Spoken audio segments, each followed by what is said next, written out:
Hello and welcome. This is take number 2 because I forgot to hit the right button. But we're playing 20 questions again, this time with Kenny Pakala, who is another one of our founding members. And Kenny, just go ahead and introduce yourself, and then we'll get rolling into the questions. All right, thank you, Evan. My name is Kenny Pakala, not Pakala. I've been playing Pokemon competitively since 2008. I really got into competitive play in 2009. I've accomplished my Worlds invite 3 separate times. Been to Worlds twice. My notable accomplishments was a day 2 at the Nationals, top 64 at the Worlds, and top 256 at NEIC as a master in 2018. Right on. Right on. That. So you already told us a bit of who you are, what your accomplishments in the TCG are. What is your favorite Pokemon and why? It's a tie between Ducklet and Cramorant. I want to say Ducklet was always my go-to Pokemon because it's just this. My favorite color is blue and black.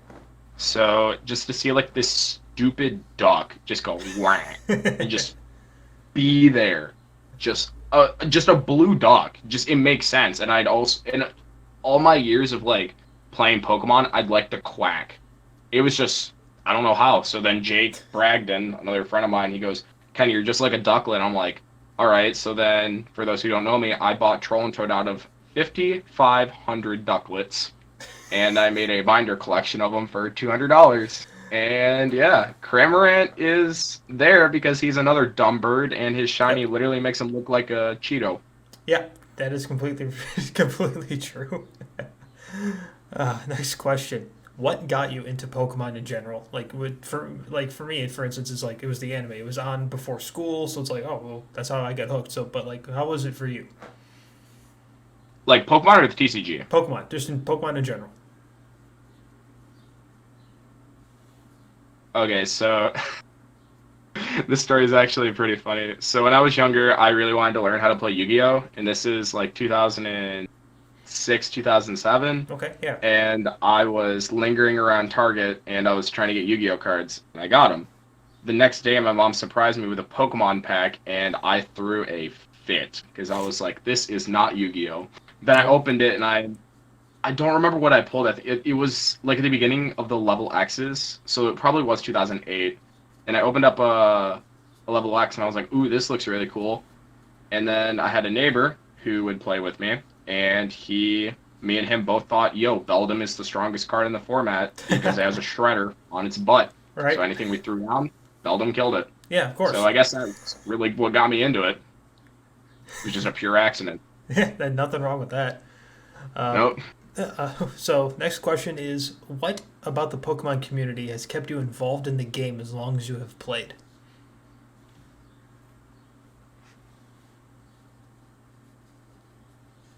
I guess the thriving competitive aspect because you're able to not only communicate and elaborate with players either your skill cap or a higher skill cap, but you can elaborate with people who may not think the same way as you and make yourself have a growth mindset because everybody knows a growth mindset is a healthy mindset.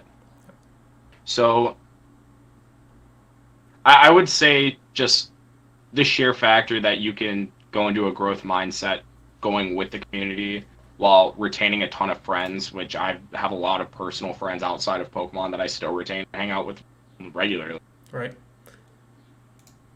Outside of Pokemon, what do you do for fun? I write music, I perform in concerts, and um, Okay. Pokemon Go. That's not outside of Pokemon. It's Oh, not the TCG. okay, you got me there. What kind of music? What kind of music do you write? Oh, it's I bounce between new metal, like Korn and Linkin Park, to even rap emo, because that's the trend nowadays, and Juice World heavily inspired me when I was younger, or younger, sophomore. I say But new you're only metal, 18. It's not like you can use the phrase younger and yeah, yeah, yeah. So it's yeah, new metal just had one of the biggest impacts on me during my lifetime, and yeah, I say it would just have hit love. you right at the time Lincoln Park was just getting big. So Oh yep. yeah. So next question I got here. What is a card type that you'd like to see either reintroduced back into the game, be it like a Pokemon SP, Level X's, FBCs, all that kind of stuff with all those naming conventions, or a new type of card brought back or brought into the game. So something maybe Team that we haven't seen before in Pokemon. Galactic Conventions, Power Spray. I feel like we need perhaps the format's too. The format's fast in its own way, and I feel like it doesn't have enough disruption. The only wave disruption we have currently is Galarian Weezing to stop abilities and Pickable V, which stops items. There's probably a plethora of others on that stage. They're not an item or a supporter card that could stop that, like Hex. I feel like we need something to slow down the format.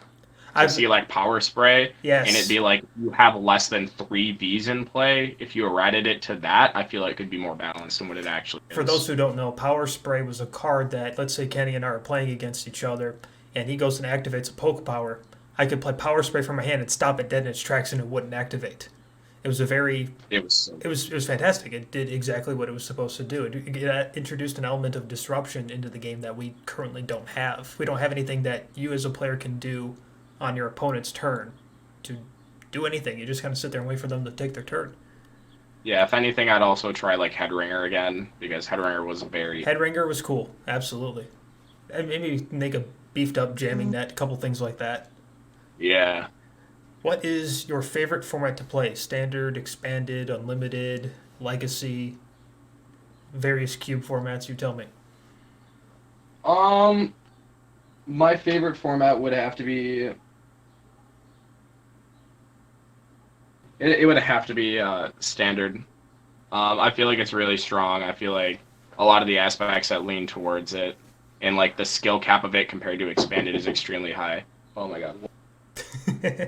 And we can pause for that.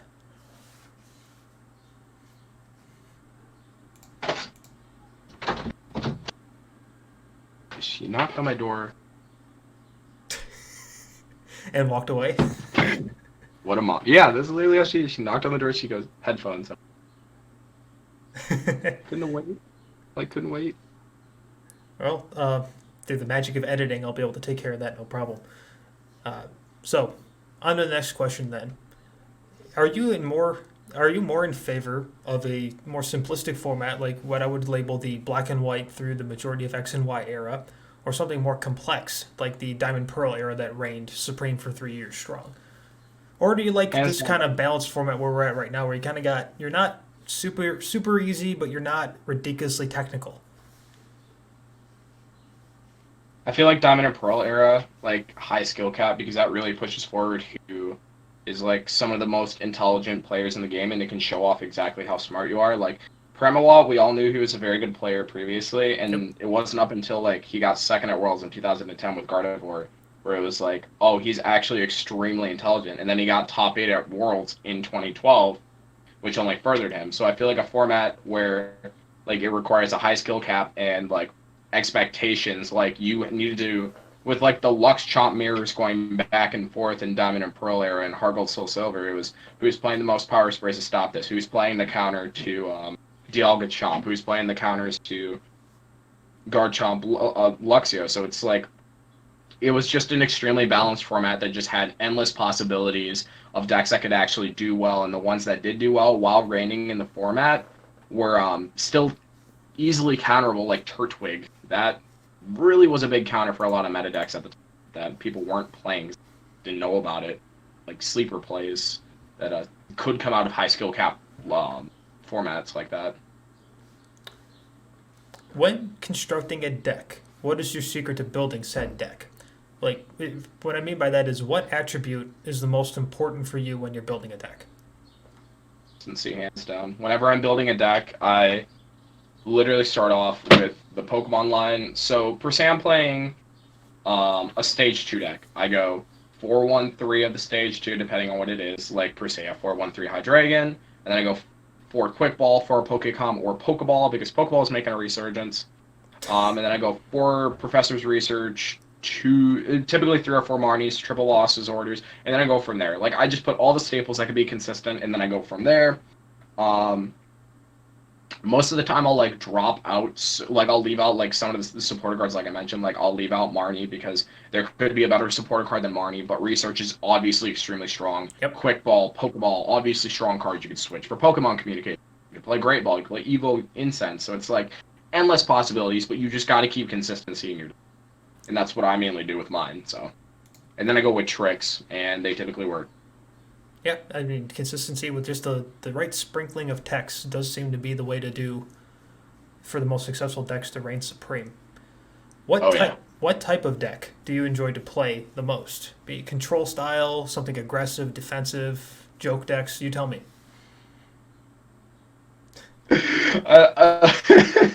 See, that's a hard one. It's either I love control and mill, like both of those aspects. Like control and mill are two different aspects. With control, you want to lock your opponent out of the game and stop them from doing anything.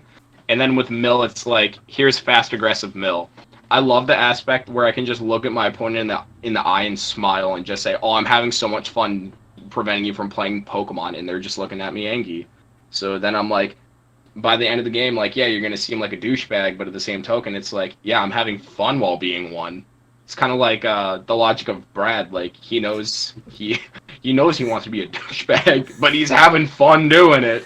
So He definitely and then has his joke decks moments with like, that. and then with like fun decks, things like Vikavolt and Unfezant. Like I love those kinds of decks. Like Gliscor Spirit Tomb was no like exception when I played that when it was around. Ooh. What deck were you most successful with and why? And when I say successful, that is your own definition of success. You don't have to mathematically break it down. I had 6 more CP with this than I did this. You tell me what you felt you were the most successful with for whatever reason you feel.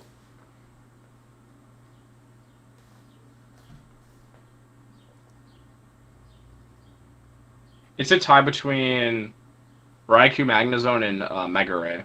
Because Raikou Magnezone was the first deck that I took a break from and then came back in 2016 and I was like, oh, I'm going to get my Worlds invite. I'm going for it because it was only 250 points. Right. And I was like, oh, I'm going to go to cities with this Raikou Magnezone deck. And it was the first one that I never even once got a reference for decks, like, because nobody knew how to play it. Nobody wanted to play it. It was a stage 2 reliant deck. Yeah, at that time, stage 2 decks were just really rough to play. So it was like my 15-year-old brain was like, all right, or 14. It was like, all right, let's play Raikou Magnezone. It seemed strong, and I clapped so many city championships with that deck and made so many people mad until they learned to just play Gallade. Yeah, Gallade was definitely the problem. And then when people stopped playing Gallade, or when people started playing Gallade, I teched in a Breakthrough Cresselia, which did 120 damage if like you had a stadium card in play or something. I can't remember exactly what it is, where it's like you get if they have a retreat cost, but it one-shotted a Gallade, and it was extremely cool. And just with my brain working in that kind of aspect, it was just surreal to me that I topped as many cities championships as I did. And then in the final round of nationals that same year, I played against a senior playing my 60 that I posted on a YouTube. Nice. He goes, yo, you're that kid. I'm playing your deck. I'm like, oh, I'm so sorry, and I flipped over a Toad, and it was. He didn't play Magnemite. I knew he didn't play he didn't play Magneton. I knew he didn't play. Oh, that's always got to be a good time when someone's like, "Hey, I'm playing your deck," and you're like, "Thanks for the info, friend." And then like Mega Ray is like, I had the most success with it as a master. That's really it. Oh, I miss Mega Ray. I do too. I never could afford it when I was a kid, and then it was like, oh, cool. Shamans are like $11. Mega Rays are like $5. Well, this is why you get the cards, certain cards when they come right out. What was your favorite deck to play, regardless of success? Like, what was the thing you had the most fun playing with? Freaking Sable Guard. I loved it. Of course, it was Sable Garb or Wailord. It was Sable Garb or Wailord. I played Sable Garb at 3 straight league challenges after I saw someone do well with it. I think it was like Nick Robinson. I saw his list and I was like, all right, I can build this better. And me and a couple other players were like, all right, let's build this better. And we added like Virizion EX, we added Darkrai EX, we put Oblivion Wing Eviltal to beat Oblivion Wing Eviltal. Like, our list was garbage, is what I'm trying to get at. Yes. But it was fun, and I beat Francis because he could not play around 4 Headringers. Oh, yes, I remember that one now. Yeah, that one wasn't cool for anybody that had to deal with it. So essentially, for those who don't know, I played at a Toledo Cup. I played at a Toledo City Championship and a League Challenge. It was an expanded league cup or City Championship. City Championship. I was first seed, and in top 4 I played against Bees, My guy leads Shaman, passes. I go, head ringer, confuse ray. Confuse ray, confuse ray, confuse ray. Can't do anything. I got the Garbotoxin out, and he just could not pull anything, so I literally got a free pass finals, where I presumed to literally get clapped by Seismic. Which can happen. And then Wailord was just like that one deck where I like big brained out of, and I got 3 of my friends to play it at Nationals and went actually did. And my mom played it at Nationals and went 5-4. That's right. That was hilarious when that happened. Let's see, where are we? Okay, we're here. The question originally labeled 7, but it's like 12. When preparing for a major or minor event, what is your secret or routine?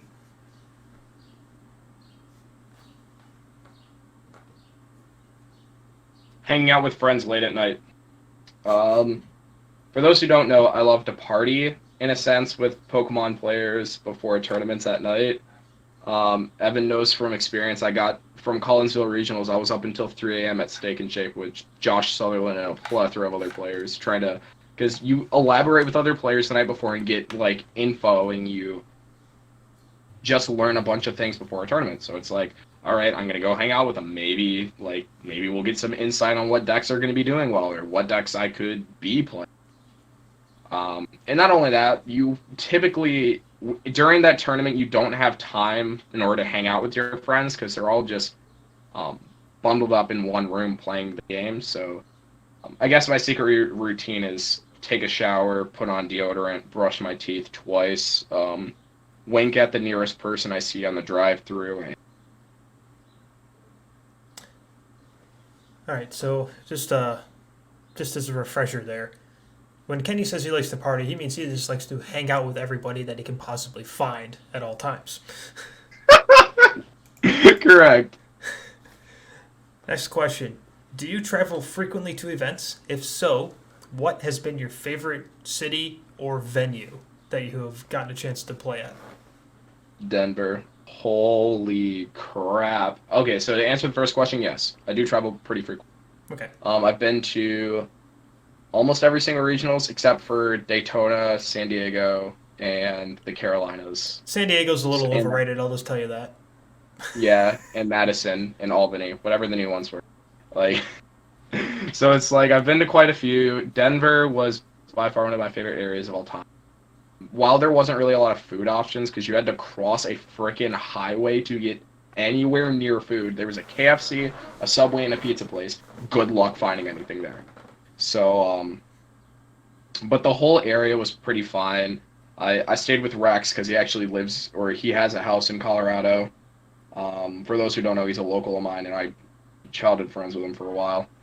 And we stay in his house, and just the whole area of Denver was just so beautiful. Even the area around the convention center is really cool.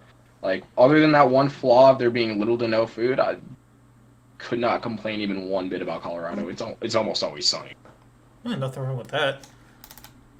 So, slightly different question. What was your favorite event you attended?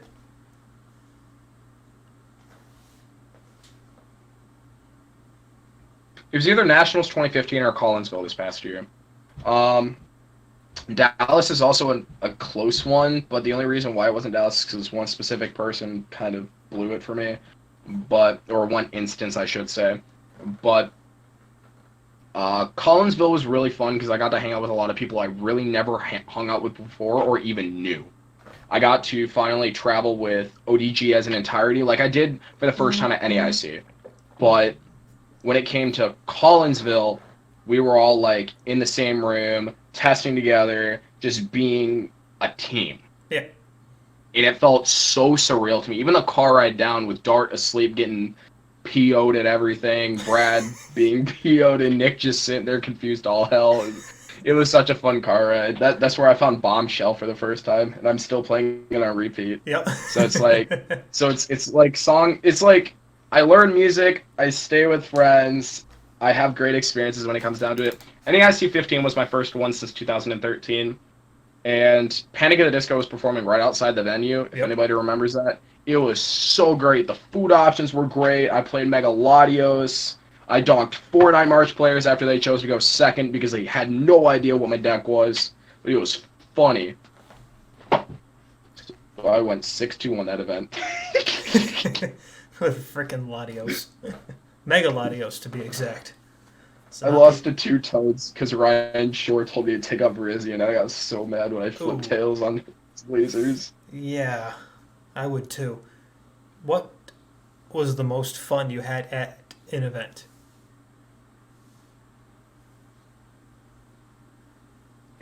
Uh,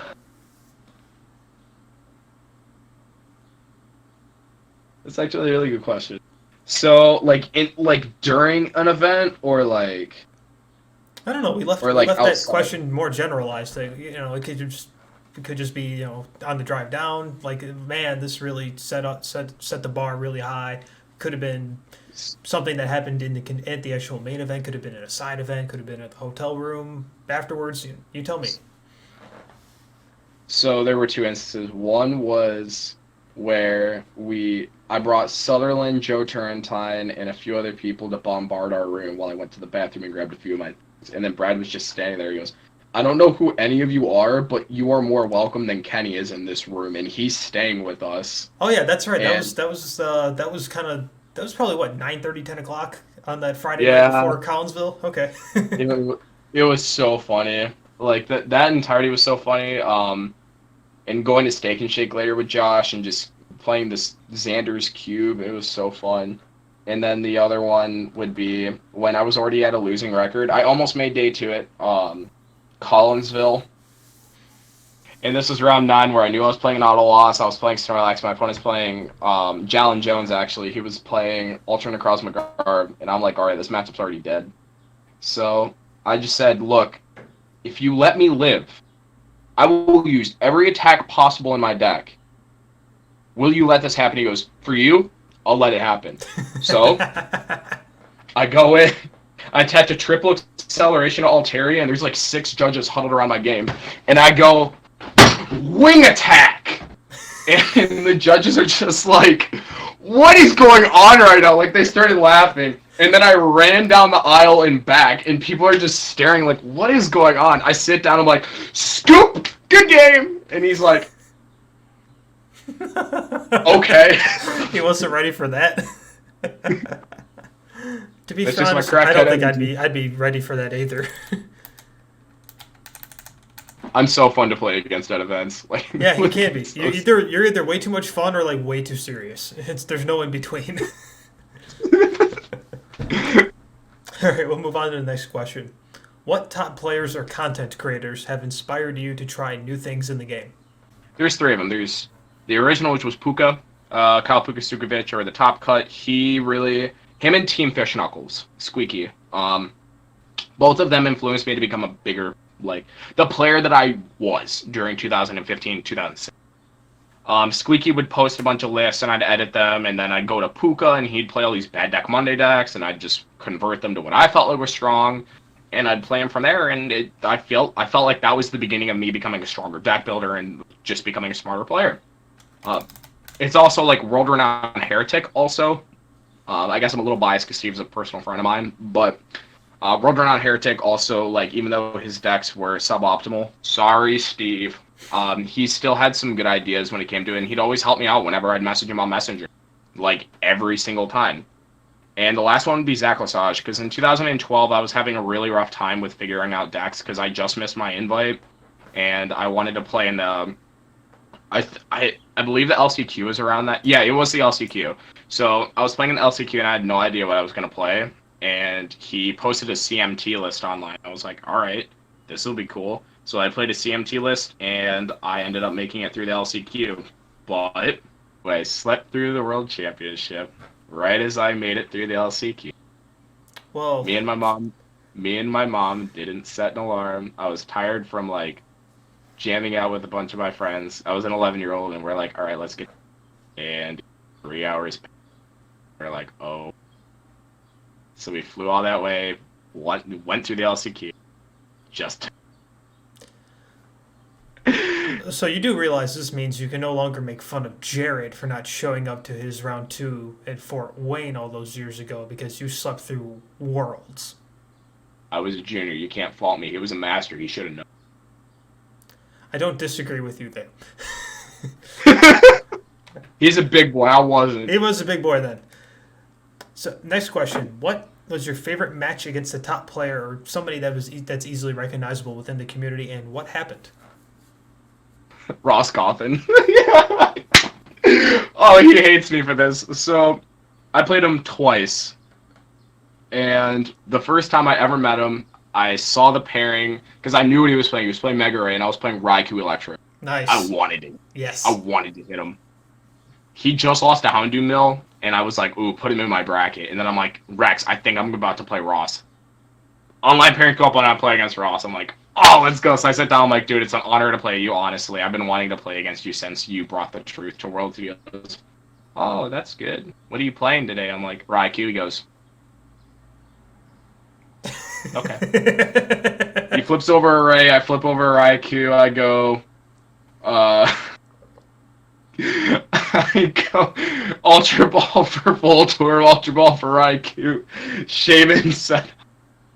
Like, I just went, like, ballistic with all these cards, and he's just sitting here, he goes, alright, I'll Emerald Break. I'm like, alright, Electro Detach, blow up your Mega Ray. And he lost in, like, 3 turns. The second time I played him was at DC in the Open. He was playing Incineroar and Ninetales Weavile, and I was playing Dark Box with Super Scoop Ups. Holy crap, I've never seen a more high skill matchup than that. But it was so unbelievably one-sided. Essentially, for those who don't know, Incineroar has an ability. You put 3 damage counters on it, so check for 3 darks and put it onto Incineroar. Weavile moves the dark energies.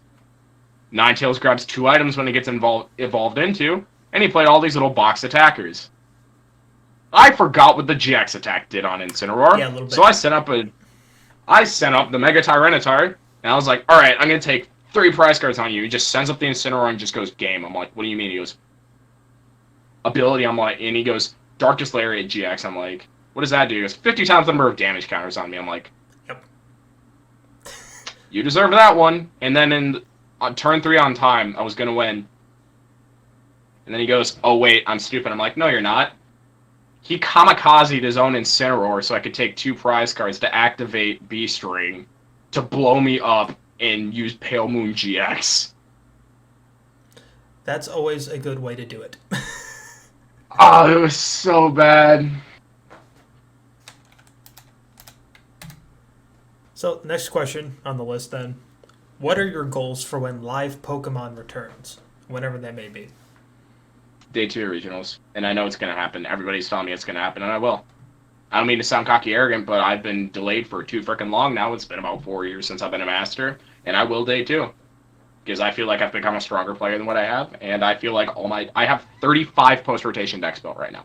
35. I know what I'm going to play when it comes to the next rotation. I'm not going to leak it, but it is super strong. I feel it's a great pick, and the results have shown in a spreadsheet, so. Good stuff. I'm going to day 2 regionals. If you could improve an attribute of your play, what would it be? How do you think you can improve that area of your game?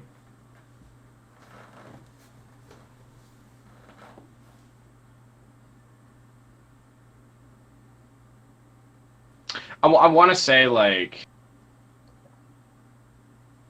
I don't know what the right word. Oh, discouragement. Because, like, I'll make a misplay, notice it immediately, or, like, one play goes wrong for me, and then I'll just feel like the game is completely over.